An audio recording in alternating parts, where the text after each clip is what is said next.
ઘણા બધા સ્ટુડન્ટ્સ અને પેરેન્ટ્સને એ જ ખ્યાલ નથી કે સીબીએસઈ બોર્ડ વધારે સારું કે જીએસઈબી બોર્ડ વધારે સારું. કારણ કે 12th સ્ટાન્ડર્ડ પછી તમારી જે એડમિશન પ્રોસિજર ચાલતી હોય છે તો એની અંદર કયા બોર્ડને વધારે વેટેજ આપવામાં આવે છે એ હું તમને અહીંયા આગળ સમજાવવાનો પ્રયત્ન કરીશ. ઘણા લોકોના મગજમાં મિથ્યા છે અને આખી જે તમારી એડમિશન પ્રોસિજર છે અને 12th સ્ટાન્ડર્ડનું study free of cost, 11th સ્ટાન્ડર્ડનું જેડબલઈ મેન્સ, નીટ, ગુજકેટ બોર્ડ, એનું તમારે ફ્રી ઓફ કોસ્ટ પ્રિપેરેશન કરવી હોય તો તમે લોકો જાગૃત આવાઝ યુટ્યુબ ચેનલને ફોલો કરી શકો છો. ત્યાં આગળ 15 ઓગસ્ટથી 12th સ્ટાન્ડર્ડ 2026ના લાઈવ સેશન સ્ટાર્ટ થવાના છે.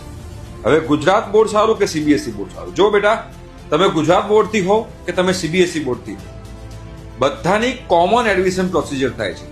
કોઈ જગ્યાએ કોઈ કોલેજમાં સીબીએસઈની અલગ સીટ્સ હોય કે ગુજરાત બોર્ડની અલગ સીટ્સ હોય એવું હોતું નથી. બધાનો કોમન મેરિટ રેન્ક બને છે.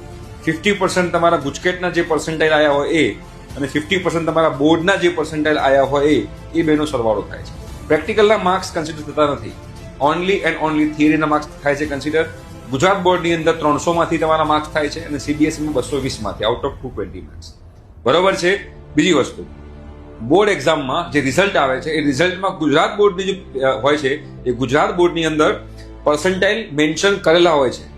સીબીએસઈમાં પર્સન્ટાઇલ મેન્શન કરેલા હોતા નથી.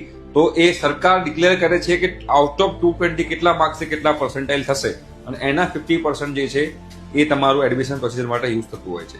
બીજી વસ્તુ, કયા બોર્ડમાં તમારે જવું જોઈએ? સીબીએસઈ બોર્ડ જવું જોઈએ, ગુજરાત બોર્ડ જવું જોઈએ? જો ગુજરાત બોર્ડ જે છે એ more of MCQ point of view છે. કેમ કે 100 માર્ક્સની એક્ઝામ હોય તેમાં 50 માર્ક્સ એમસીક્યુ ના હોય છે અને 50 માર્ક્સ થિયરી ના હોય છે. સીબીએસઈ જે છે એ મોર ઓફ થિયરી સાઈડ વધારે છે. જો તમે એમસીક્યુમાં વધારે સ્ટ્રોંગ હો તો તમે ગુજરાત બોર્ડમાં જાઓ તો તમે વધારે સ્કોર કરી શકો. પણ જો તમારે એમસીક્યુમાં વીક હો તો તમારે સીબીએસઈ બોર્ડમાં જવું જોઈએ. બીકોઝ સીબીએસઈમાં એમસીક્યુ હોતા નથી, થિયરી અને એક્ઝામ્પલ પર વધારે ફોકસ કરવામાં આવે છે. બટ એડમિશન પોઈન્ટ ઓફ વ્યૂથી સીબીએસઈની કોઈ અલગ સીટ નથી હોતી, ગુજરાત બોર્ડની કોઈ અલગ સીટ નથી હોતી. બધાની કોમન મેરિટ બને છે અને એના હિસાબે એડમિશન થાય છે. ઠીક છે. Thank you.